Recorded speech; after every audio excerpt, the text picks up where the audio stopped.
السلام علیکم پیارے دوستو۔ انوج اور ریا کی شادی کو 1 سال بھی نہیں ہوا تھا۔ وہ پڑھے لکھے ذہین اور سچے پیار میں تھے۔ ابتدائی چند ماہ تک سب کچھ ٹھیک رہا، لیکن آہستہ آہستہ ایک تیسرا کردار ان کے رشتے پر حاوی ہونے لگا۔ انوج کی ماں سمترا دیوی چھوٹی چھوٹی باتوں میں دخل دیتی تھی۔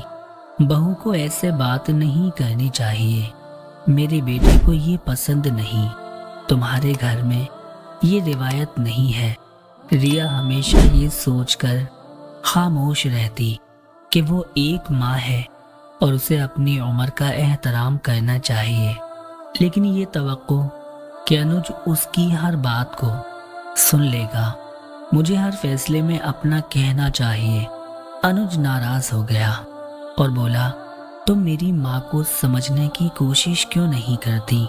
میری ماں نے مجھے پیدا کیا ہے، تو نے نہیں۔ تجھ کو بھی میری ماں کا کہنا ماننا چاہیے۔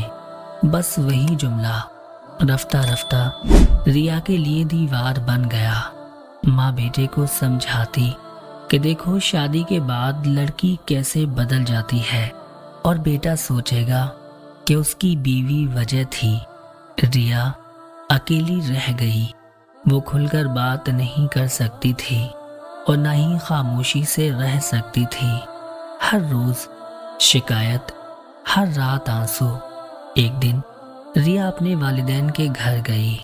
انوج نے سوچا وہ کچھ دنوں میں خود ہی واپس آ جائے گی، لیکن ریا واپس نہیں آئی۔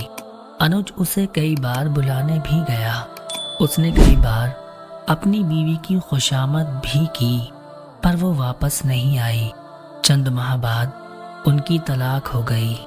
گھر وہی تھا، ماں بھی وہی تھی، لیکن انوج کے اندر ایک خالی پن بس گیا۔